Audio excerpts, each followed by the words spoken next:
எங்கள் வாழ்வும் எங்கள் வளமும் மங்காத தமிழென்று சங்கே முழங்கு.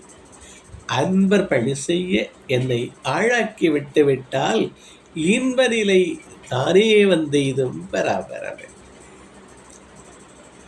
நமது ரெட்ஃபோர்ட் தளத்தை நிறுவி மிகச்சிறப்பாக கொண்டு செல்கிற நண்பர்களுக்கும் இதனுடைய ஒருங்கிணைப்பாளராக பணியாற்றுகிற மிகச்சிறப்பான பணியிலே இருக்கிற அனைவரையும் தொடர்பு கொண்டு இந்த நிகழ்ச்சிகளை நடத்தி கொண்டிருக்கிற திருமிகு சேவா அவர்களுக்கும் இங்கு இணைந்திருக்கிற இனிய நண்பர்கள் திரு கதிரவன் ஐயா, திரு சிவக்குமார் ஐயா, திருமிகு மலேசியாவிலிருந்து திருமிகு ஜானகி அம்மா அவர்கள், திருமிகு பல்லடம் சுவாமிநாதன் அவர்கள், திருமிகு மில்டன் ஐயா அவர்கள், திருமிகு நித்யா அவர்கள் மற்றும் இந்த நான் இன்று பேச இருக்கிற நூலினுடைய தொகுப்பு ஆசிரியர் திருமிகு முனைவர் அவங்க ஸ்டீஃபன் மிக்கேல் ராஜ் அவர்களுக்கும் நான் என்னுடைய அன்பான வணக்கத்தையும் வாழ்த்தையும் தெரிவித்து இந்த உரையை தொடங்குகிறேன்.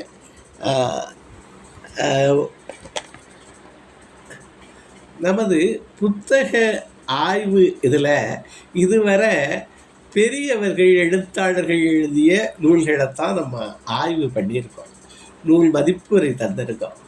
இன்றைக்கு எனக்கு கிடைத்த ஒரு பேராக நான் கருதுகிறேன், வளரிலும் வளர் இளம் பருவத்தில் இருக்கிற 50 மாணவ செல்வங்கள், ஒரு 7, 8, 9 படிக்கிற மாணவ செல்வங்கள் எழுதிய 50 கதைகள். அதனுடைய தலைப்பு பாரதிதாசனுடைய இளையவர் ஆத்திச்சூடியிலிருந்தும் அதனுடைய முத்தாய்ப்பான முடிப்பு அறத்துப்பாலில் இருக்கிற குறளிலிருந்தும் மிகச்சிறப்பான சிறுகதைகள். ஒவ்வொன்றும் 2 பக்கங்கள் இருக்கலாம். இதை எழுதியவங்க தேப்பிருத்தோப்பள்ளியில் டிப்ரோட்டோ ஸ்கூலு, 75 ஆண்டுகளை நெருங்கப் போகுது, பவிழ விழா கண்ட ஸ்கூலு. அந்த பள்ளி மேல்நிலைப் பள்ளி. அந்த பள்ளி எங்கள் பக்கத்தில் தேவகோட்டையில் இருக்கிறது, அருகே ராம்நகரில். அது உண்டு உறைவிட பள்ளி. எங்கள் பகுதியில் முதலிலே வந்த இந்த மாதிரி பள்ளிகளில் சிறந்த பள்ளி அது. இயேசு சபையாராலே நடத்தப்படுகிறது. அந்த பள்ளியில் வாசிப்பு இயக்கம், அந்த வாசிப்பு இயக்கத்திலையும் இளமை கனல் அப்படின்னு அமைப்பு. இந்த அமைப்பு படைப்பாளர்களை உருவாக்குறது. எழுதுங்கள் அப்படிங்கிறது, எழுதுங்கள் அப்படிங்கிறது அவங்களுடைய ஒரு ஒரு சொற்றொடராக, அவர்களுடைய வழிகாட்டி சொற்றொடராக வச்சுருக்காங்க. அந்த இயக்கத்தில் பிள்ளைகளை வாசிப்புக்கு ஊக்குவிக்கிறார்கள். அதற்கு பல வழிகளில் சில்ட்ரன்ஸ் டே, குழந்தைகள் தின நாளை வாசிப்பு இயக்க நாளாக கொண்டாடுறாங்க. பிள்ளைகளை அவர்களுடைய பிறந்த நாளுக்கு நூல்களை கொண்டு வந்து பள்ளியில் அதில் எழுதி அவர்களுடைய பெயர்களை எழுதி அன்பளிப்பாக கொடுக்கவும், இந்த பிள்ளைகளை நூலகத்துக்கு உறுப்பினராக்கி, அரசினர் நூலகத்துக்கு உறுப்பினராக்கியும், பக்கத்தில் காரைக்குடியில் இருக்கிற வளர்தமிழ் நூலகம், பல நூலகங்களுக்கு அழைத்து சென்று, அப்புறம் நூல் கண்காட்சிகளுக்கு அழைத்து சென்று அவர்களை வாசிப்பிலே பழக்கப்படுத்தி ஊக்கப்படுத்துகிறார்கள். இதையெல்லாம் பொறுப்பேற்று செய்கிறவர் இந்த நூலை தொகுத்துள்ள இன்று நம்மோடு இணைந்திருக்கிற முனைவர் திரு ஸ்டீஃபன் மிக்கேல் ராஜ் அவர்கள் முனைவர். அவர்கள் நன்றி. அவங்க எழுத்தாளர், பன்மொழி திறமை, பல பன்முகத்திறமையாளர், கவிஞர். அவர் நூலாசிரியர், நிற்க கற்க, இன்று நாளை அப்படியெல்லாம் நூல்கள் எழுதியிருக்காங்க. 11 நூல்கள் எழுதியிருக்காங்க. இந்த தொகுப்பு நூலுக்கு அவர்கள் ஆணிவேராக இருந்து இந்த பிள்ளைகளை ஊக்கப்படுத்தி அவர்களை எழுதத் தூண்டி இதை செப்பனிட்டு தொகுப்பு நூலாக இதை வெளியிடவும் செய்திருக்கிறார்கள். எனவே அந்த திரு மைக்கேல் ராஜ் அவர்களை நான் பாராட்டி வாழ்த்தி இதை தொடங்குகிறேன். அவர் பயணத்தில் இருக்கார், இருந்தாலும் இணைந்திருக்கிறாரு. அவர் இந்த உரையினுடைய நிறைவில் இயன்றால் அவர் தன்னுடைய கருத்துக்களை எழுத்து மூலமாக கொடுத்துருக்காரு. இருந்தாலும் அது நிறைவில் கருத்துக்கள் தெரிவிக்கணும்னு கேட்டுக்கிட்டு நான் தொடர்ந்து இந்த உள்ளே செல்கிறேன். அதாவது இது 50 வளரிளம் பருவத்திலே இருக்கிற மாணவர் செல்வங்கள் எழுதிய ஒரு கதைகள், சிறு சிறு கதைகள். இதற்கு சிறப்பு நான் சொன்னபடி தலைப்பு இளையோரா தீச்சுடியிலிருந்து தலைப்பு 50 இதற்கும் தலைப்பு கிடப்பாருங்களே. சமமே அனைவரும் உள்ளதை பேசு, ஒற்றுமை வெல்லும், நரிச்செயல் கான்று உமிழ், மற்றவர்க்கு உதவி செய், நோய் தீயொழுக்கம், ஈவது மகிழ்ச்சி, வெள்ளத் தமிழ் பயில். இது மாதிரி இளையோர் ஆத்திச்சூடி 88 சொற்றொடர்களை பாரதிதாசன் நமக்கு 1963 வழங்கியிருக்கிறார். அந்த சொற்றொடர்களை கதைகளின் தலைப்பாக போச்சு. சிரித்து பேசுன்னு கூட ஒன்று இருக்கு. வீரரை போற்று, சொல்லை விழுங்கேல், சோற்றை கூட விழுங்கக்கூடாது, மென்று சாப்பிடணும், சொல்லையே விழுங்கிடுறாங்க. சொல்லை விழுங்கேல்னு ஒரு தலைப்பு. கணக்கு தேர்ச்சிகள், இந்த மாதிரி 50 கதைகள் வளரிளம் பருவத்தினர் எழுதினர். இதில் அந்த 3 அணிந்துரைகள் இருக்கிறது. ஒன்று மாரிமுத்து அவர்கள் முதன்மை கல்வி அலுவலராக இருந்தவங்க. அவங்க என்ன சொல்கிறாங்க, மாணவர்களை படிப்பாளிகளாக மட்டுமல்லாமல் படைப்பாளிகளாகவும் உருவாக்கும் நோக்கத்தில் மாணவர்களது படைப்பு நூலாக்கம் இதுன்னு எழுதுகிறாங்க. படிப்பாளி மட்டுமில்லை, படைப்பாளி, இளம் படைப்பாளிகளை உருவாக்குறது இது. இளமை கனல், அவர்கள் இளமை கனல் அமைப்பு, படைப்புக்க இயக்கமே வச்சிருக்காங்க. இது இந்த நூலே எனக்கு எப்படி கிடைத்தது என்பது ஒரு சுவாரஸ்யமான விஷயம். அண்மையில் அங்கு 80 பிள்ளைகளுக்கு, தென் தமிழகத்தில் உள்ள பிள்ளைகள் அனைவருக்கும்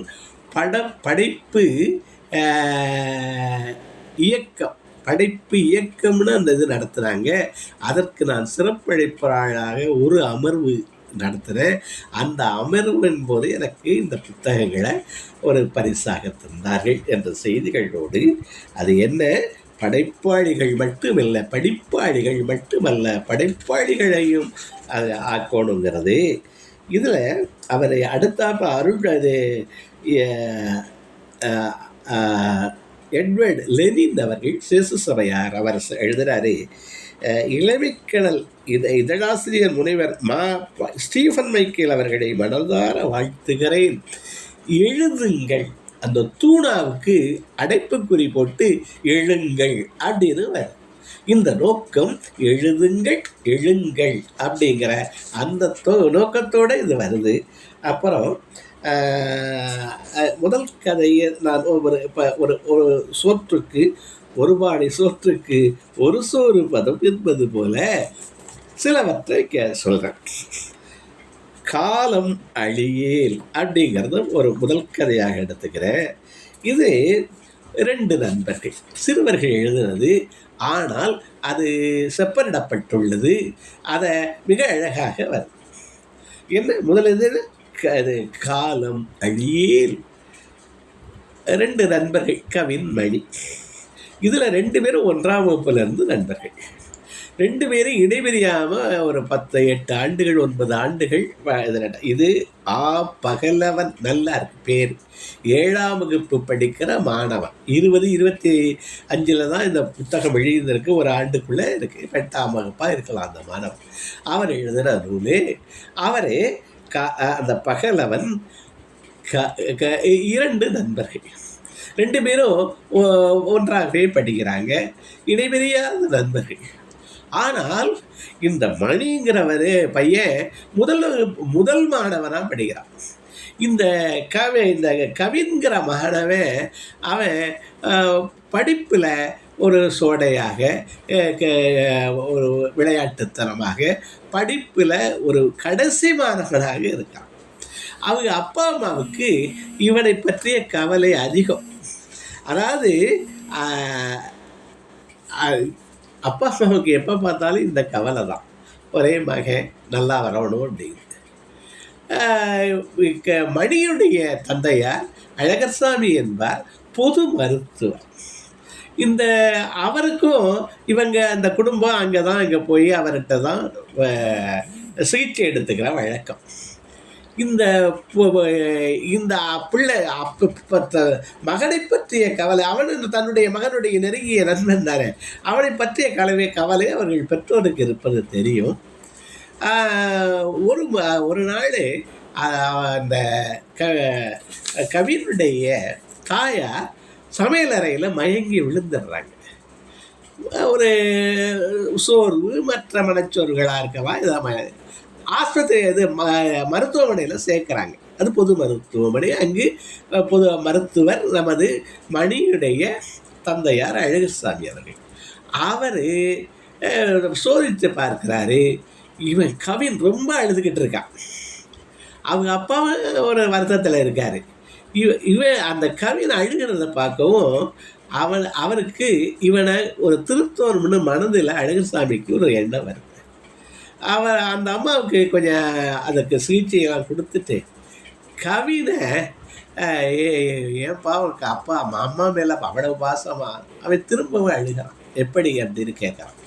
அப்போ நல்லது நன்றி. அப்போ சொல்கிறாரு மருத்துவர், தம்பி உங்கள் அம்மாவுக்கு அவங்க உன்னை பற்றி தான் கவலை, அவங்களுக்கு மூளையில் கூட கொஞ்சம் பாதிப்பெல்லாம் இருக்குது.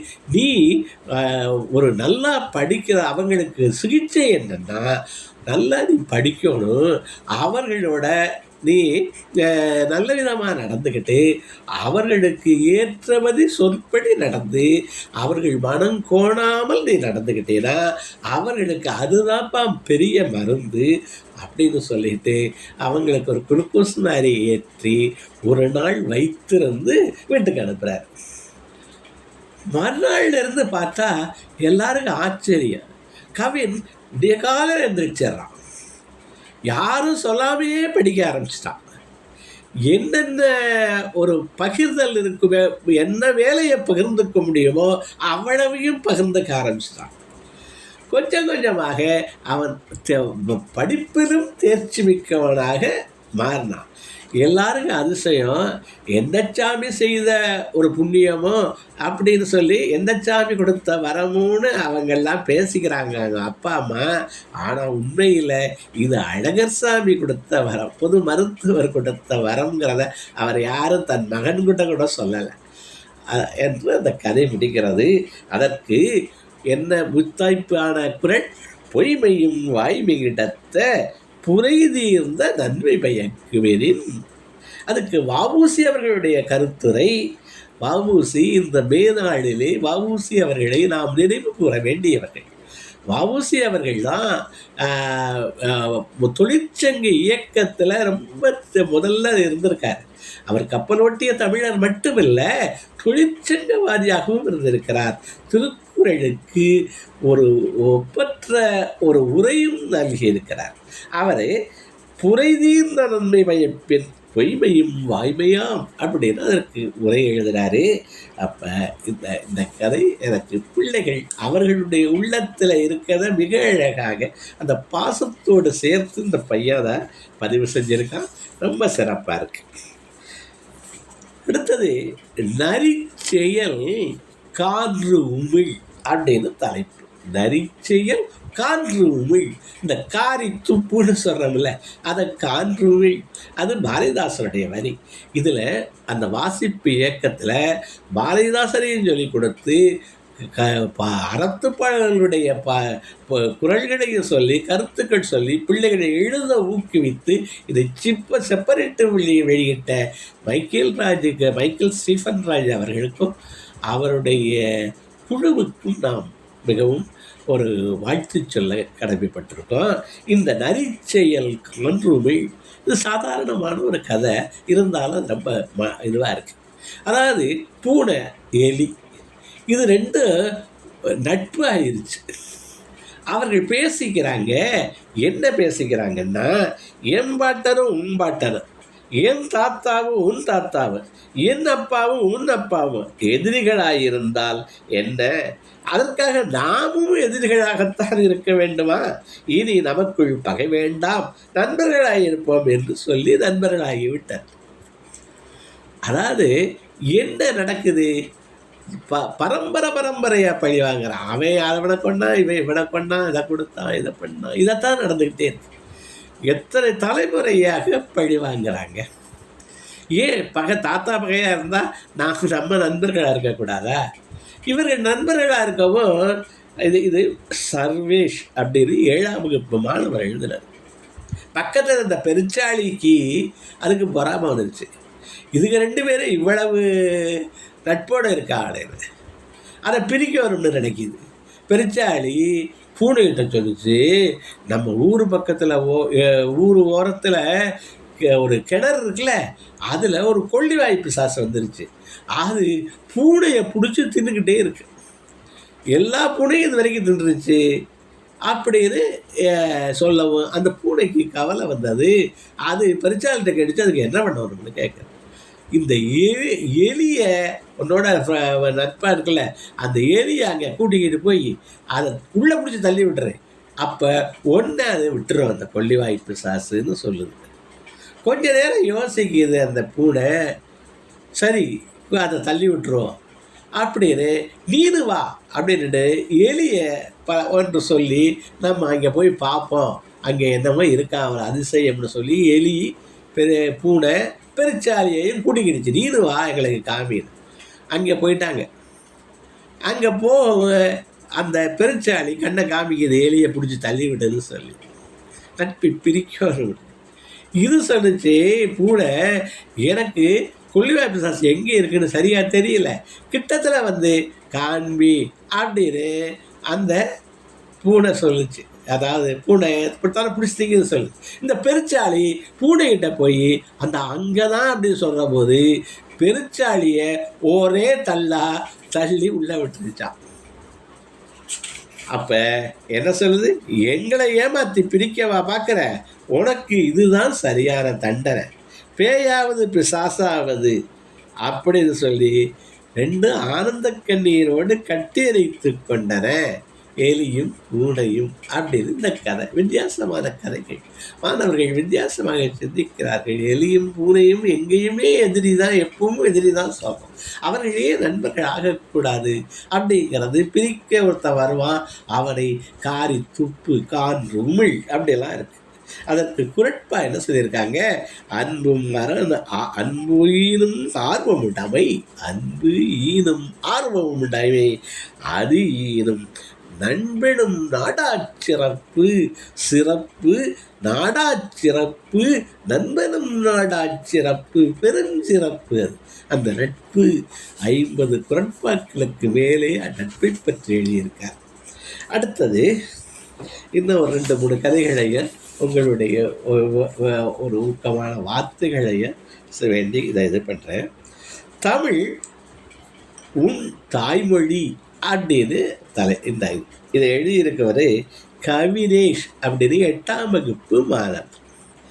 தமிழ் உன் தாய்மொழி. இதில் என்ன அந்த இது என்ன பண்ணுது? கவினுக்கு இவன் பேர் எழுதுனவர் பேர் கவினேஷ். இதில் தலைப்பேர் வந்து கவினுக்கு தமிழ் பாடத்து மேலே ரொம்ப பெரிய விருப்பமாக. அதுவும் அவனுடைய தமிழாசிரியர் கற்பிக்கிற முறையில் மிக மிக விருப்பமாக. அவன் தமிழ் பாட வேலை தான் ரொம்ப பிடிக்குமா. அவர் என்ன சொல்லியிருக்காரு? வட எழுத்து இல்லாமல் எழுதுவர்னு சொல்லியிருக்காரு, பேர்கள் இல்லை.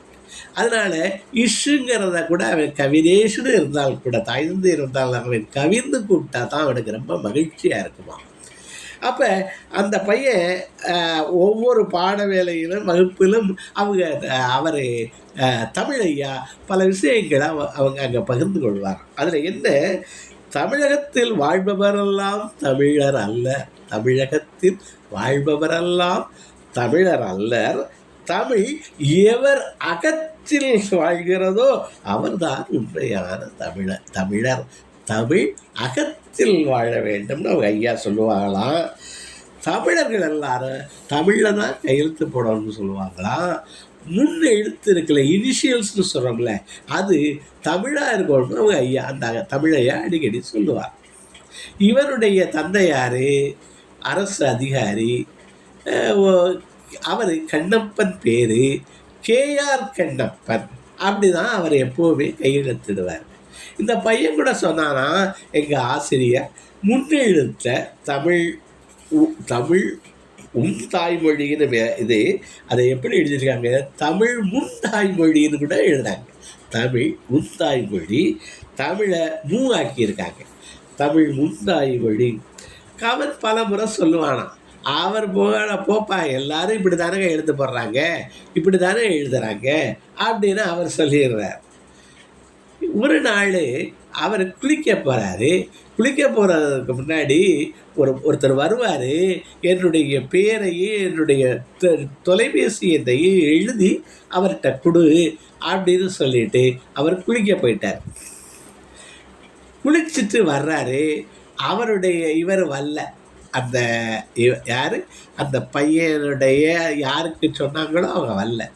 ஆனால் பையன் எழுதி வச்சுருக்காருல நோட்டு, அந்த ஒரு சிட்டை, அந்த சிட்டையை எடுத்து பார்த்தார்.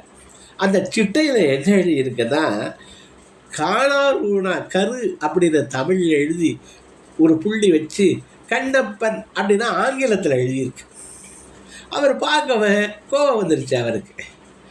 இருந்தாலும் பையனை கூப்பிட்டு, என்ன இப்படி எழுதியிருக்க,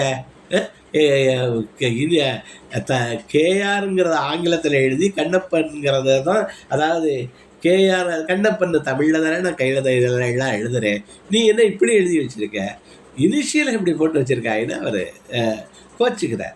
கோச்சுக்கிற போது பையன் சொல்கிறான், கவின் அமைதியாக சொன்னான், நீங்கள் தானேப்பா இனிஷியல் எப்படி எழுதுனா என்னன்னு சொன்னீங்க, இங்கிலீஷில் இனிஷியல் எழுதி பேரை தமிழில் எழுதுனா தப்பு இல்லைன்னா, தமிழில் முன்னெழுத்தை எழுதி இங்கிலீஷில் நேம் எழுதுனாலும் தப்பு இல்லை தானே.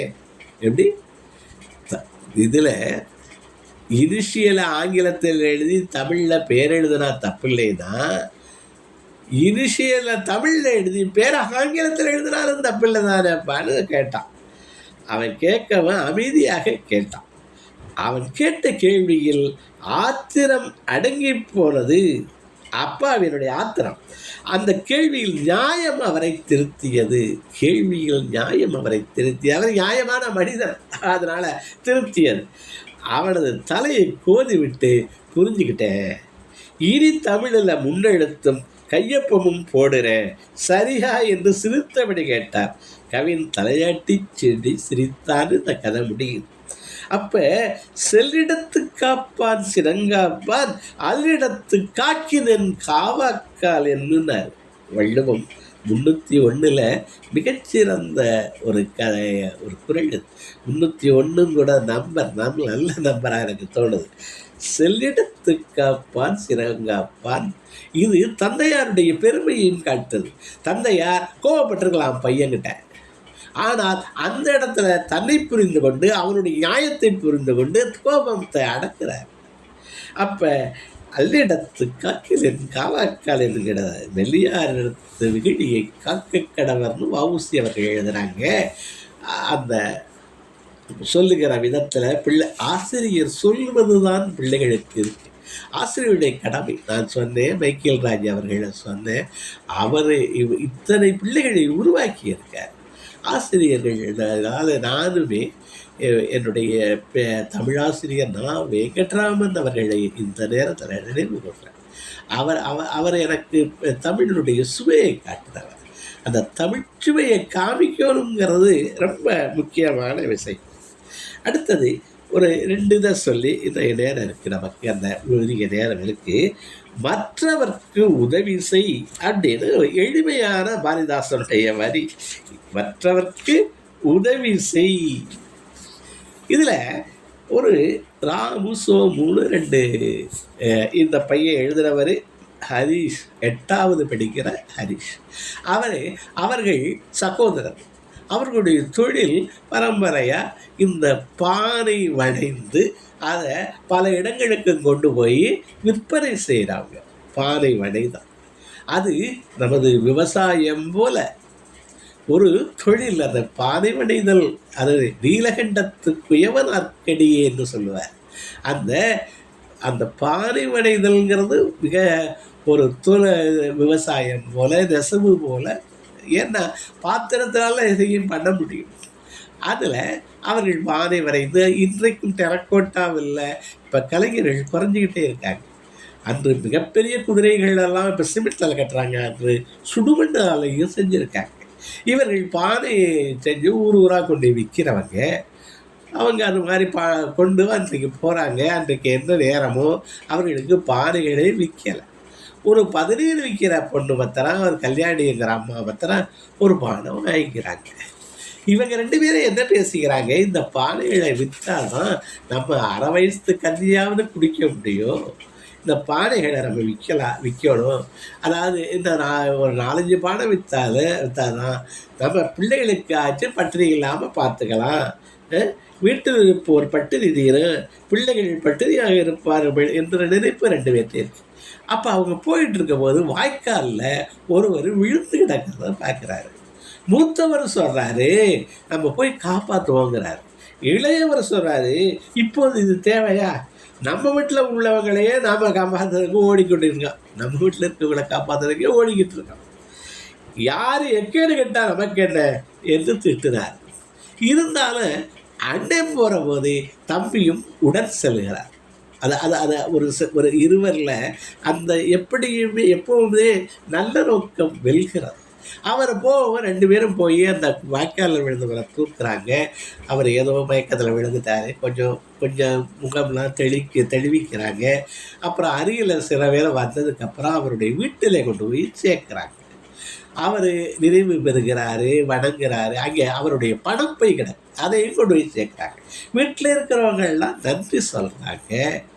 நன்றி சொல்லிட்டு பணம் கொடுத்து உதவ முன் வருகிறார்கள். அப்போ இவர்கள் மறுத்துடுறாங்க. அதான் இங்கே சிறப்பு.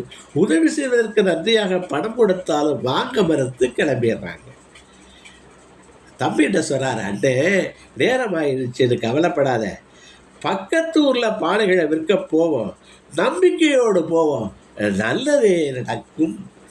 நல்ல வார்த்தைகள். பையனுடைய சிந்தனையை பாருங்கள், பாசிட்டிவ் அவுட்லுக்கு சொல்கிறோம்ல, நம்ம பக்கத்து ஊருக்கு போவோம், நல்லதே நடக்கும் அப்படிங்கிற ஒரு ஒரு நல்ல நேர்முறையான மனத்துடன் அவர்கள் சொல்கிறாங்க. நான் இப்போ நேர்மறைன்னு 2 சொற்களை பயன்படுத்துறதில்லை.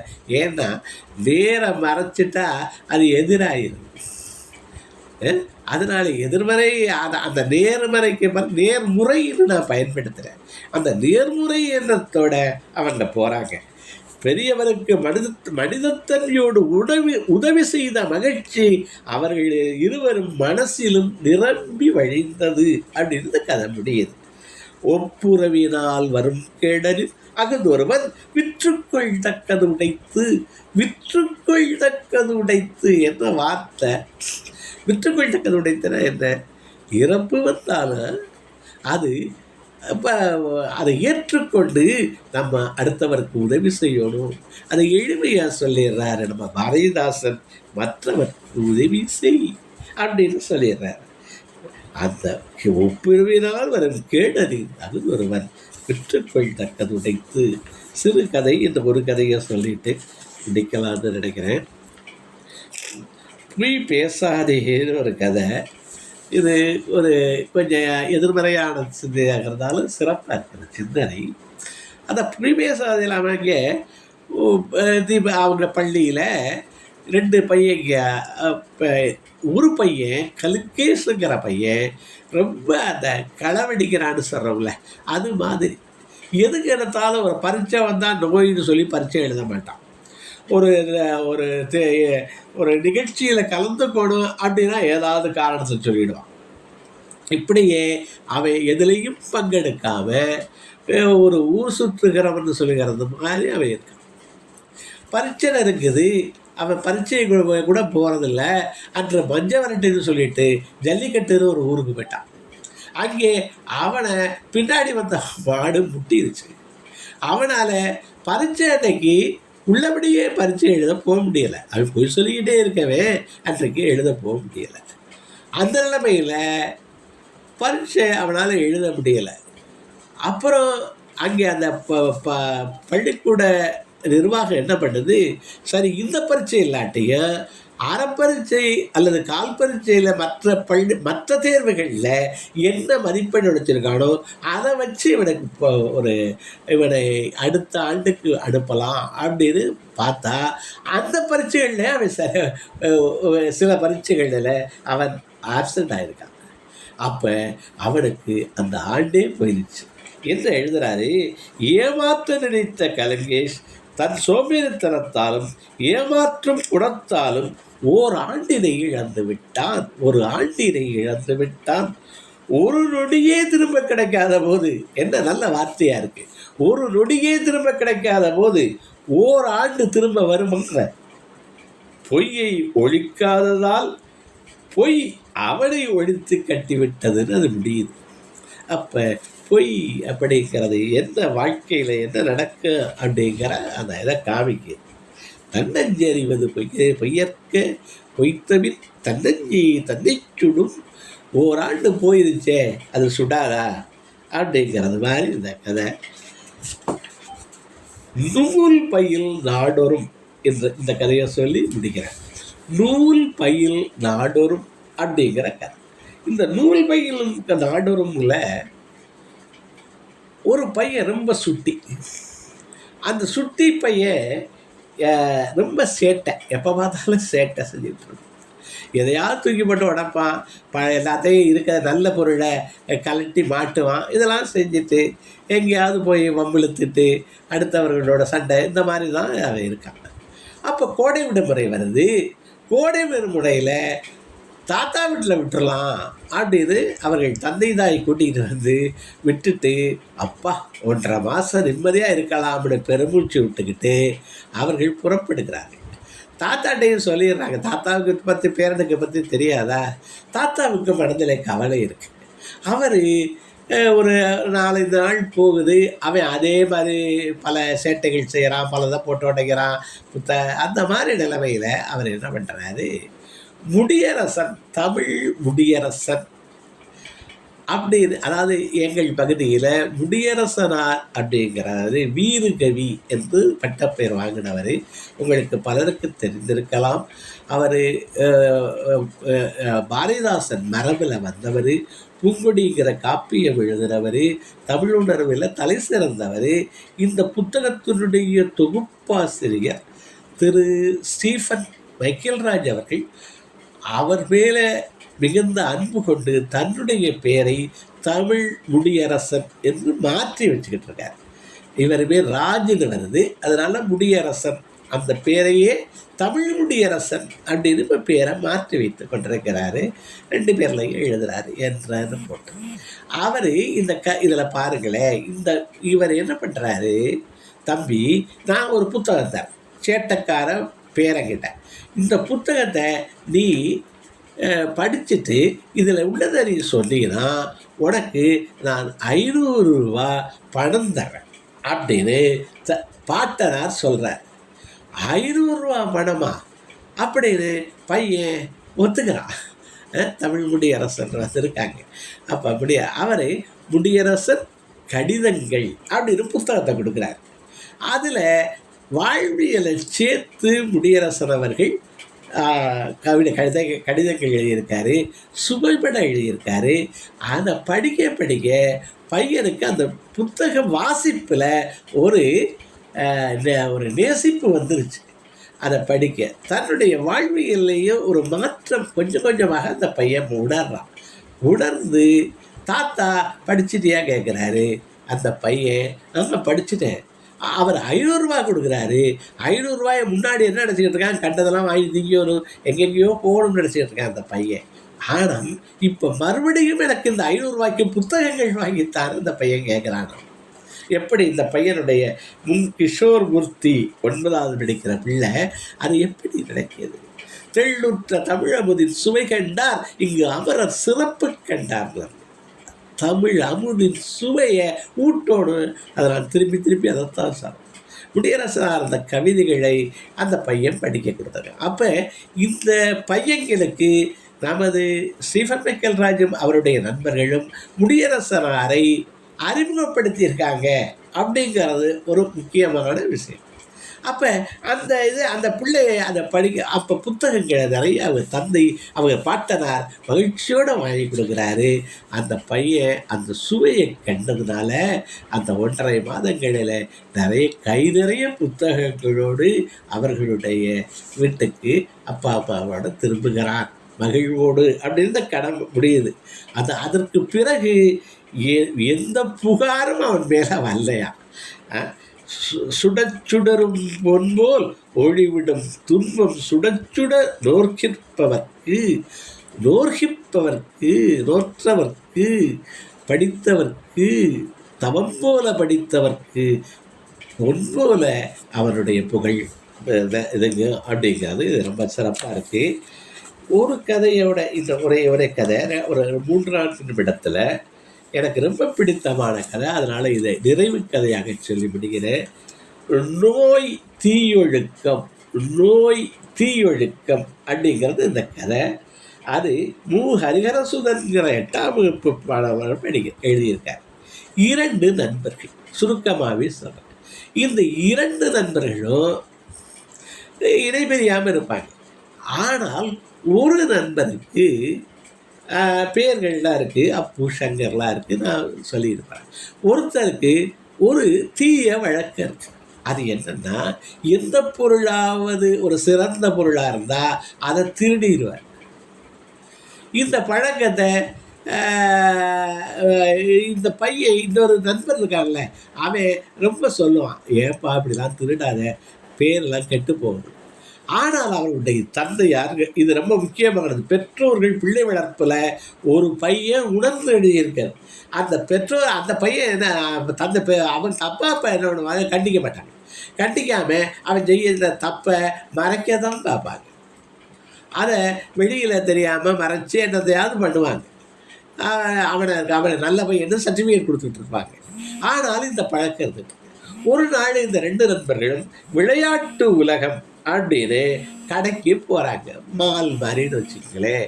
அங்கே போகிற போது ஒரு மட்டைப்பந்து, அந்த பந்து மிக சிறப்பாக இருக்குது, அந்த கிரிக்கெட் பால். அதை இவனுக்கு தான் அந்த வழக்கம் இருக்கு, எடுத்து ஒளிச்சு வச்சுக்கிட்டான். திருடலை, ஆனால் மாட்டிக்க வாய்ப்பு இருக்குது. அங்கே எல்லாத்துலேயும் கேமராலாம் இருக்குது, அந்த வாய்ப்புகள்லாம் இருக்குது. இவன் என்ன பண்ணுறான், அதை ஒழிச்சு வச்சுட்டான். இதை இன்னொரு நண்பன் பார்த்துட்டான். அவன் கண் சாடை காமிச்சான், வச்சிட சொன்னான், பல சைகை மொழியெல்லாம் சொன்னேன், வச்சிருந்தேன். அவன் வந்து ஹாப்பியாக உள்ளே வச்சுக்கிட்டான். இவனுக்கு என்ன பண்ணுறது தெரியல. ஒரு யோசனை வந்தது. போய் ஒரு வம்பு சண்டையாக இழுக்கிறது மாதிரி நண்பனை கட்டி பிடிச்சி சண்டை போட்டான். சண்டை போடுறது மாதிரி பாவனை மாதிரி செஞ்சு சண்டையே போடுறான். போட்டு அந்த சண்டையில் இந்த பந்து இருக்குல்ல, அதை தட்டி விட்டுட்டான். இவன் ஒழிச்சு வச்ச பந்து வெளியில் ஓடி போய் விழுந்துருச்சு. விழுகவும் இவனும் நிஜமாகவே சண்டை வந்துச்சு. சரி, கொஞ்சம் சமாதானம் ஆகிட்டாங்க. அப்போ வெளியில் வந்து பில் போடுற இடத்துல இவன் தன்னுடைய நண்பன் திருடி வச்சிருந்து வெளியில் போயிடுச்சுல, அதே மாதிரி ஒரு பந்தை எடுத்து அதற்கு பில் போட சொல்லி நண்பன்கிட்ட அந்த பந்தை கொடுக்குறான். கொடுத்துட்டு என்ன சொல்கிறான், வெளியில் வந்தது மிக நேரம் இருவரும் பேசிக்கொள்ளவில்லை. அப்போ மன்னிப்பு கேட்க வேண்டியது யார், திருடனவன். ஆனால் இவன் மன்னிப்பு கேட்குறான். அப்படி நான் நடந்துக்கிட்டது எனக்கு வருத்தமாக இருக்கு. எனக்கு என்னோட சங்கர் திருடனாக இருக்கிறது சுத்தமாக பிடிக்கலை. இந்த கெட்ட பழக்கம் மட்டும் இல்லைனா நீ வேற லெவல் தான் நண்பா என்று கட்டி அணைத்து தேம்பி அழுதானான். இவன் மன்னிப்பு கேட்டு அவனை கட்டி அடைத்து தேம்பி அழுதானான். சங்கர் மனம் வருந்தி, சாரிடாப்பு, உன்னை மாதிரி ஒரு தடவை எங்கள் அப்பா அம்மா கண்டிச்சிருந்தாலும் நான் இந்த அளவிற்கு ஆகியிருக்க மாட்டேன். இப்போதிருந்து இப்படி கேவலமாக நடந்துக்க மாட்டேன். உண்மையில சத்தியமடா என்று இறுக்கமாய் கட்டி அணைத்து கொண்டான் சங்கர். அப்படின்னு இந்த கதை முடியுது. அந்த திருத்துகிற முறை, நண்பனை திருத்துகிற நண்பனை காட்டியும் கொடுக்கல. வருத்தப்பட்டான், அழுதான். அதனாலேயே அவன் திருந்திடறான். இந்த மாதிரி மிகச்சிறப்பான கதை. இது மாதிரி 50 கதைகள் என்னுடைய கமெண்ட்டில் இந்த மவல் பதிப்பகம் வெளியீடு, அந்த பதிப்பகத்துடைய எண்ணையும் நண்பருடைய எண்ணையும் ஸ்டீஃபன் மிக்கேல்ராஜுடைய எண்ணை சொல்கிறேன். நீங்கள் நண்பர்கள் அதை குறிச்சிக்கிட்டு ஐயாவுக்கு ஒரு வாழ்த்து சொன்னேன்னா இது இந்த உரையினுடைய ஒரு வெற்றியாக நான் கருதுகிறேன். ஏன்னா பிள்ளைகளுக்கு வாசிக்க வைத்து படைக்க வைத்திருக்கிறார்.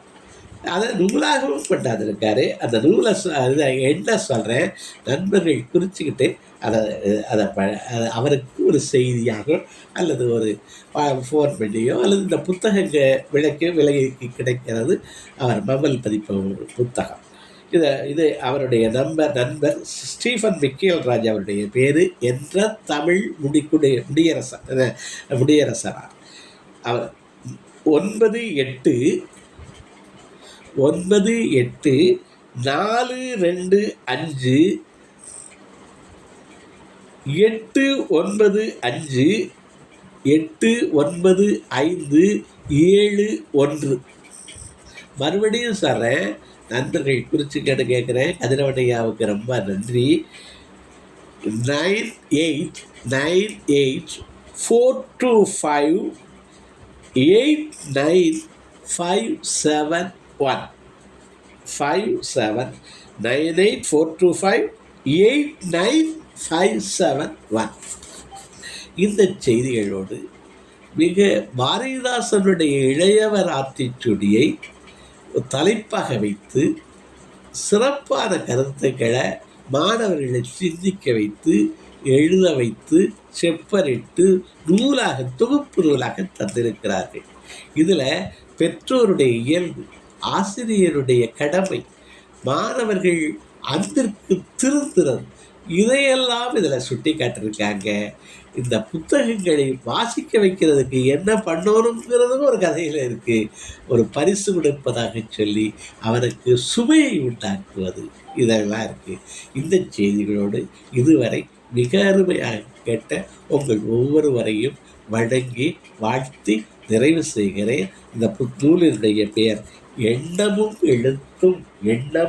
எழுத்தும் தொகுப்பு நூலே. ரொம்ப மகிழ்ச்சி, நன்றி. உங்களுடைய மேலான கருத்துக்களை வேண்டுகிறேன். அம்மா இவங்க சேவா இல்லாதனால யார் கை உயர்த்தியோ அல்லது அன்மியூட் பண்ணி ஒவ்வொருத்தராக பேசலாம். ரொம்ப மகிழ்ச்சி, நன்றி.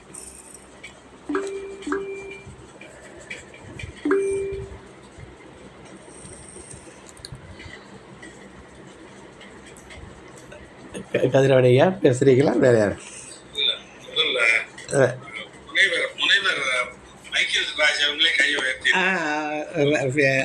ரொம்ப மகிழ்ச்சி, நன்றி. பேசுங்க.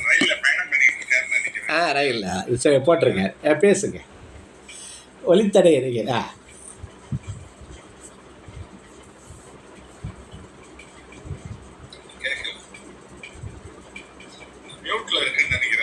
இல்லை, அந்த இதை எடுத்துட்டு பேசுங்க. அதுக்கு பேர் என்ன, ப்ளூடூத்தை எடுத்துகிட்டே பேசுங்களேன்.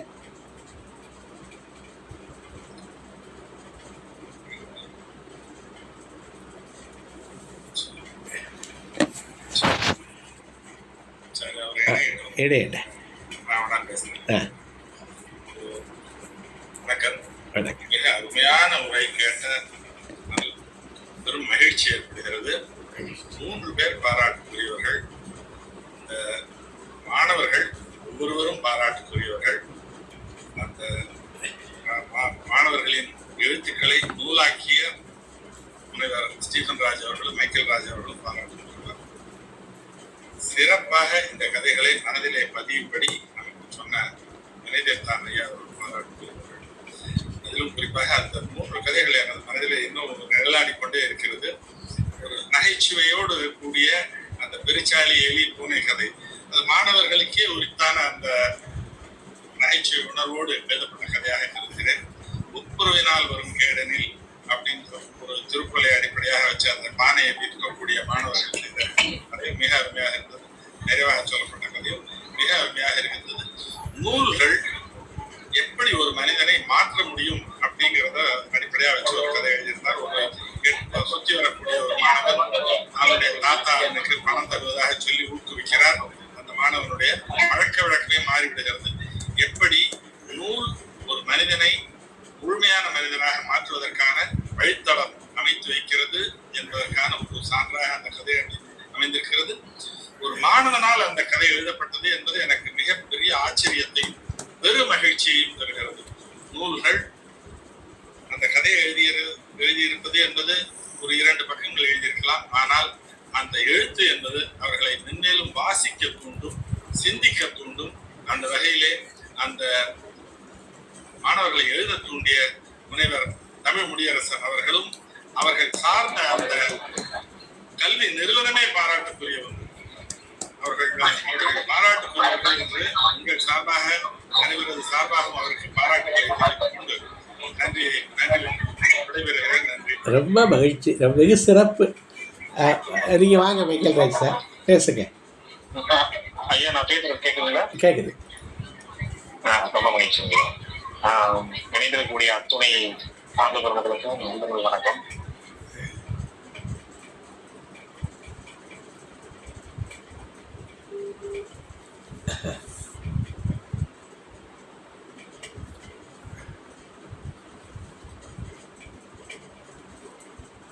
இங்கே கொஞ்சம் நெட்வொர்க் கிடைக்கிறதுனால இருக்கிற நேரத்துல கொஞ்சம் பேசலாம் பார்ப்போம். ரொம்ப மகிழ்ச்சிங்க. அதுவும் நல்ல பொருத்தமான நாள். மே 1 தொழிலாளர் நாள் வந்து வஉசி வந்து இணைக்கப்பட வேண்டிய, போற்றப்பட வேண்டிய ஒரு நாள் வந்து நம்முடைய தொழிலாளர் நாள். கோரல் மில் போராட்டத்துல வந்து அவர் எவ்வளவு பெரிய போராட்டத்தை முன்னெடுத்து அது 8 மணி நேரம் இந்த வேலைக்காக அவர் நடத்துற போராட்டம் வந்து வரலாற்றுல மிக முக்கியமான போராட்டம். அதுவும் இந்த நம்முடைய தொழிலாளர் நாள்ல, உழைப்பாளர் நாள்ல அவரை பற்றி அவர்களுடைய சிந்தனைகளை பேசுறதுக்கான ஒரு வாய்ப்பாகும். ஒரு 2 நாட்களுக்கு முன்னாடி தான் பாவேந்தர் பாரதிதாசனுடைய பிறந்த நம்முடைய தமிழ் சமூகம் கொண்டாடுச்சு. அந்த வகையில பாரதிதாசனாருக்கும் நம்முடைய பாபு சிதம்பரனாருக்கும் ஒரு நன்றி பங்களிப்பா தான் இந்த நூல் பங்களிப்பை நாங்க நம்முடைய பள்ளியில இருந்து நம்ம செஞ்சிருந்தோம். இது பொருத்தமாகவும் ஐயா வந்து எத்தனையோ புத்தகங்கள் படிச்சிருந்தாலும் கூட இந்த நாள்ல, அதுவும் மே 1 இன்றைய நாள்ல இந்த நூலை வந்து பேசுறது வந்து ரொம்ப பெருமையா இருக்குது, மகிழ்ச்சியாக இருக்கிறது. இணைந்திருக்கக்கூடிய அத்தனை பேருமே வந்து நிறைய நூல் வாசிக்கக்கூடியவங்க, நூல் கேட்கக்கூடியவங்க. உண்மையிலேயே ஒரு சின்ன பசங்க எழுதுற புத்தகத்தை பத்தி ஐயா வந்து உலக வயது மூத்தவர், ஆயிரக்கணக்கான புத்தகங்களை படிச்சவர், நிறைய ஆயிரக்கணக்கான கூட்டங்கள் வழி நடத்தக்கூடியவர். பசங்க தானே, சின்ன பிள்ளைய சொல்லுவாங்களே, ஒரு பழமொழி சொல்லுவாங்க, சின்ன பிள்ளை வெல்லாம வீடு வந்து சேரான்னு சொல்லுவாங்க. அந்த மாதிரி குழந்தைகளுடைய வந்து ஒரு சின்னதா நினைக்காம அந்த பிள்ளைங்களுடைய முயற்சியும் பாராட்டமோ அப்படின்னு சொல்லி அவரு இந்த நூலை தேர்ந்தெடுத்ததுக்காகவே என்னுடைய பள்ளியின் சார்பாகவும், என்னுடைய வாசிப்பு இயக்கம், இளமைக்கடல் எழுத்தாளர் இயக்கம் எல்லாவற்றின் சார்பாக, எங்க ஆசிரியர் சார்பாகவும், என்னுடைய மாணவர்கள் 5 மாணவர்கள் சார்பாகவும் ஐயாவுக்கு மிக நன்றி. இணைந்திருக்கக்கூடிய அத்தனை தமிழ் சொந்தங்களும், தமிழ் ஆர்வலர்கள், மிகப்பெரிய ஒவ்வொருத்தரும் ஒவ்வொரு ஆளுமைகள் தான். அவங்க எல்லாம் வந்து இணைந்து இந்த நூலை பற்றி கேட்டு, ஐயா சொல்ல கேட்டு, அதுவும் ஐயா அந்த முத்தாய்ப்பான நிறைய கதைகளை இருந்து சொல்லி இந்த கதைகளை வந்து ரசிச்சு ரொம்ப அழகா அதை நிறைய படிச்சு அதுல உள்வாங்கி கொண்டு அவர் சொன்ன விஷயம் வந்து ரொம்ப அருமையா இருந்தது. ரொம்ப நன்றிங்கய்யா. வெளியிடத்தனையாவுக்கு நன்றிகளை தெரிவிச்சுக்கிறேன். இவ்வளவு நேரம் ஐயாவுடைய அந்த உரையை கேட்டுக்கொண்டிருந்த அத்துணை தமிழ் உறவுகளுக்கும், அன்பு உறவுகளுக்கும் நெஞ்சிருந்த நன்றி. பெரிய பெரிய ஆளுமைகள்லாம் இருக்கிறீங்க, இந்த இதெல்லாம் இணைந்திருக்கிறீங்க, தொடர்ச்சியா பயணிக்கிறீங்க.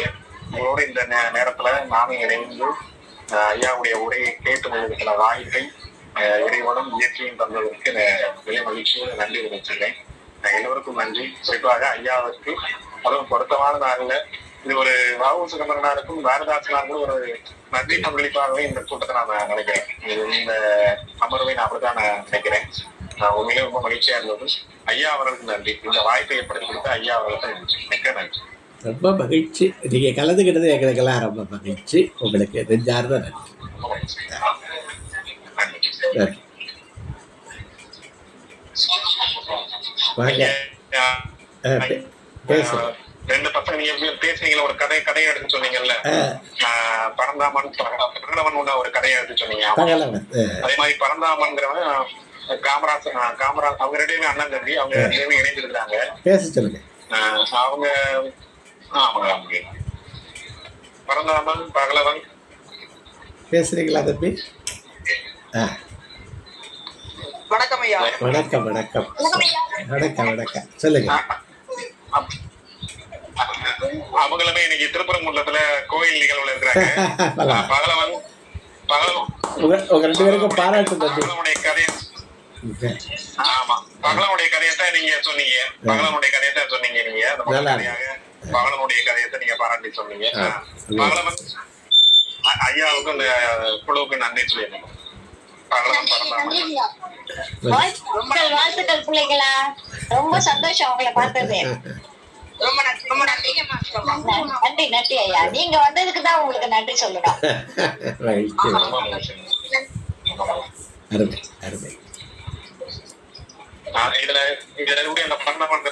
நிறைய தொலைக்காட்சிகள்ல சங்கரா தொலைக்காட்சியில தமிழ் எங்கள் உரிமை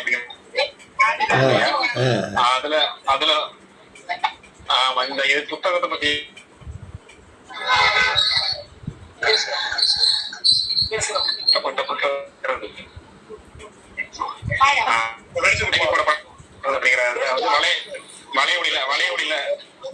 வலையொலியில நீங்க பாக்கலாம். வலையொலியில பாக்கலாம். அதோட இணைப்பை நான் பகிர்ந்து விடுறேன். மகிழ்ச்சி மகிழ்ச்சி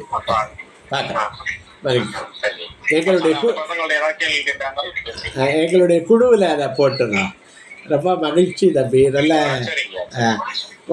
ரெண்டு பிள்ளைகளுக்கும் வாழ்த்துக்கள். ரொம்ப சந்தோஷம்.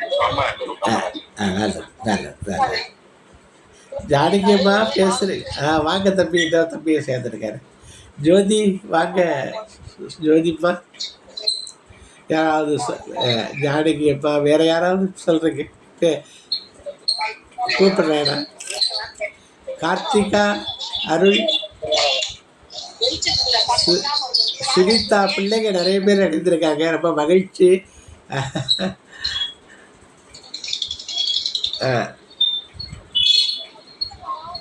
சொல்லுங்க சொல்லுங்க சொல்லுங்கம்மா. பிள்ளைகளை வாழ்த்து சொல்லுங்கம்மா.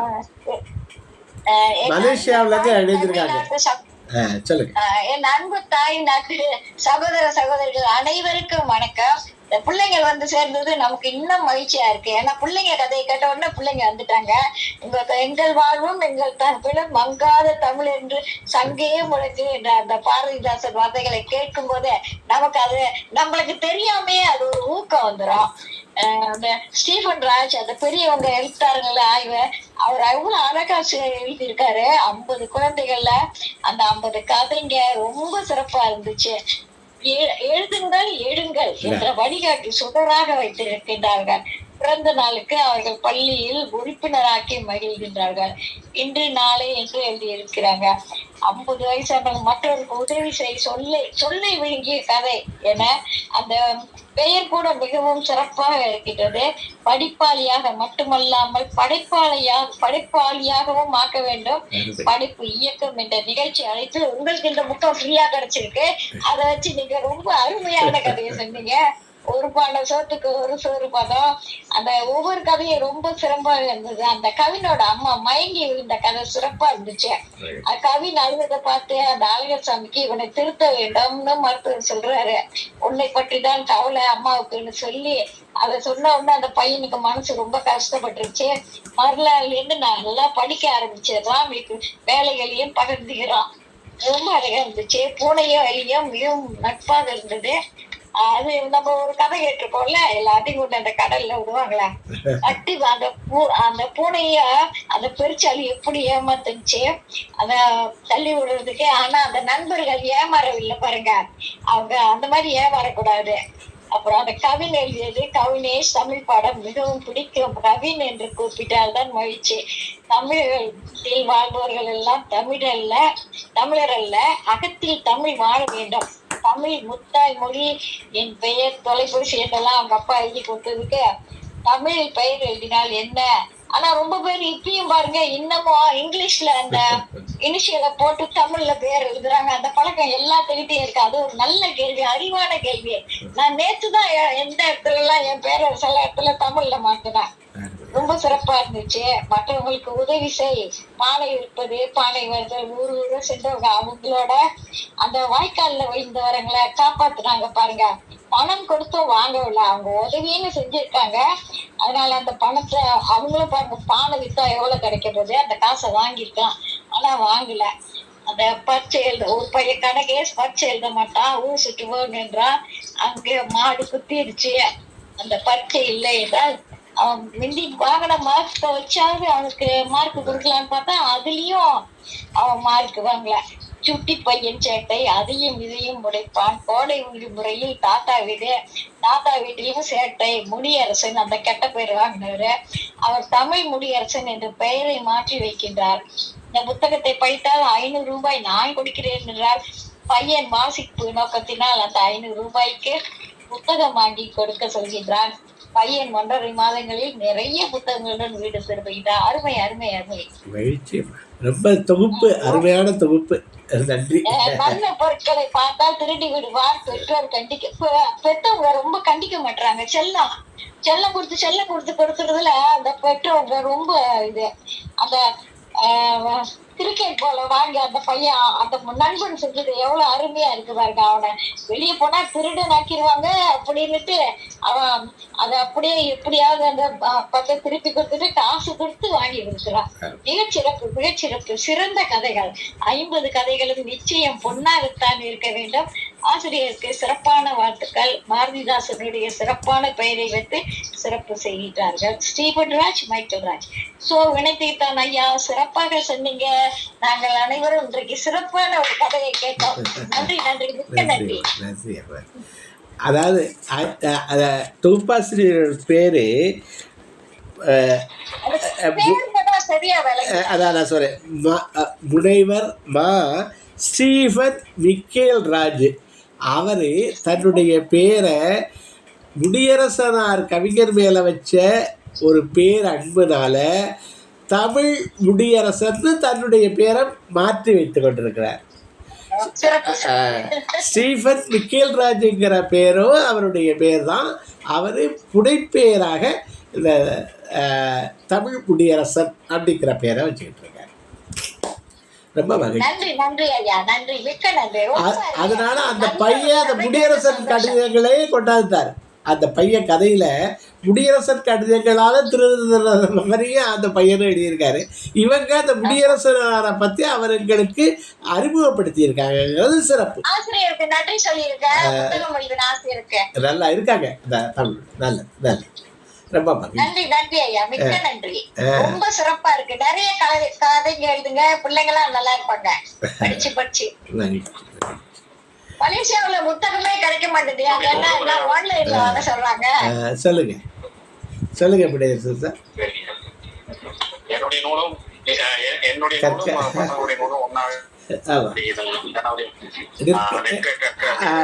ஐயாவுடைய நூல் இது நிற்க கற்க. இன்னொரு வாய்ப்பு இருக்கும் போது இதை பேசுறேன். மகிழ்ச்சி. பேசுங்க தம்பி. தம்பி பேசுறதுனா பேசுங்க. எத்தனை வயசு அந்த பையனுக்கு? புத்தகம் எழுதின பையனுக்கு புத்தகம் 50 பேர் எழுதியிருக்காங்க. ஒவ்வொரு கதையும் ஒரு பிள்ளை. 12 வருஷம், 13 வருஷம், 14 வருஷம் அந்த மாதிரி பிள்ளைக்கு. மகிழ்ச்சி. தம்பி பேசுறீங்களா? அருள் ஐயா, முகத்தை காட்டி பேசியா, ரொம்ப சந்தோஷமா இருக்கு உன்னை பார்க்க. வாழ்த்துக்கள் வாழ்த்துக்கள் நீட்ல இருக்கு மீட் பண்ணு. சரி. வாழ்த்துக்கள் ஐயா வாழ்த்துக்கள். ரெண்டாவது இருக்கப்பட்ட ஆ. ரொம்ப நன்றியா, எங்க மாணவ சார்பா ரொம்ப நன்றி சொல்லிக்கிறோம். ரொம்ப பெருமையா இருக்கு. மகிழ்ச்சி. நன்றி நன்றி மிக்க நன்றி. ரொம்ப சிறப்பா இருந்துச்சு கதை, நல்ல அறிவுள்ள கதைகள். ரொம்ப மகிழ்ச்சி. மிக்க நன்றி. பாக்கிய ஜோதி சொல்லுங்க. புத்தகத்தை பத்தி மாணவர்கள் சார்பா வாழ்த்துக்கள் சொல்றாங்க. நன்றி நன்றி மகிழ்ச்சி எல்லாம். ரொம்ப நன்றிங்க ஐயா. உங்களோட வாழ்த்துக்கள் சார்பா நாங்க எழுதின ஒரு புத்தகத்தை வந்து இன்றைக்கு நம்ம இளைய தலைமுறையில இருந்து இணைய தலைமுறையா மாறி நம்ம தமிழ் மொழியோட பேசிக்கிட்டு இருக்கோம். ரொம்ப ரொம்ப நன்றிங்க ஐயா. இப்படி ஒரு வாய்ப்பை நன்றி அனைவருக்கும் நன்றிங்க ஐயா. மகிழ்ச்சி. வினைத்திருந்த ஐயாவுக்கு நன்றி சொல்லணும், அவர் புத்தகத்தை எடுத்து படிச்சு. என்னுடைய எழுத்து கூட இருக்கு ஐயாட்ட, எனக்கு அனுப்புங்க, நான் இப்போ வீடியோஸ்லாம் பகிர்ந்துக்கிறேன். ரொம்ப மகிழ்ச்சி. ஐயாட்ட பகிர்ந்துக்கிறேன், நீங்கள் வாங்கிக்கிங்க. சாமிநாதன் ஐயா ஏதாவது பேசுகிறீங்களா? நிறைவு செய்வோமா? வேறு யாரும் பேசுகிறீங்களா? ரொம்ப மகிழ்ச்சி. பேசுங்க. மகிழ்ச்சி. சொல்லுங்க, பேசுங்க. ஜானகி அம்மா கருத்தை கொடுத்துட்டேன். அதே நேரத்தில் வந்து ஆத்துல போனவங்க காப்பாற்றி வந்து பணம் கொடுக்காம அந்த பொருளை வந்து பாட்டை வாங்கியிருந்தான். தந்தை வாழ்த்துக்கள். நன்றி நன்றி நன்றி நன்றி ஐயா. இல்ல அந்த அன்பால செய்யற உதவிக்கு அந்த காசு பெருசு இல்ல, அந்த காசு வந்து இன்னைக்கு அழிஞ்சு போயிடும். ஆனா அந்த அன்போடு அவங்க செய்யற உதவி காலத்தாலும் அழியாது. ஜோதி அம்மா ஏதாவது பேசுறீங்களா? ஜோதி சுரபினி காசு வாங்க சொன்னீங்களா? பானை வாங்கியிருந்தா அதை வாங்கிக்கலாம். பரவாயில்ல. நன்றி. நீங்கள் சொல்கிறது கருத்து, அது ஒரு கருத்து. நன்றி சாமிநாதன் ஐயா. ரொம்ப ரொம்ப ரொம்ப மகிழ்ச்சி. இணைந்திருந்த ஒவ்வொருவரையும் வணங்குகிறேன், வாழ்த்துகிறேன். இன்றைய நிகழ்வில் கலந்து கொண்ட இனிய நண்பர் திருமிகு ஸ்டீஃபன் மிக்கேல்ராஜ் அவர்களுக்கும் பிள்ளைகளுக்கும், குறிப்பாக பிள்ளைகளுக்கு என்னுடைய நன்றியை தெரிவித்து, அருமையான கருத்துக்களை பகிர்ந்து கொண்ட நண்பர்களுக்கெல்லாம் வழங்கி நன்றி தெரிவித்து இந்த உரையையும் நிகழ்வையும் நிறைவு செய்கிறேன். நன்றி, வணக்கம். நன்றி நன்றி ஐயா, மிக்க நன்றி. நன்றி நன்றி.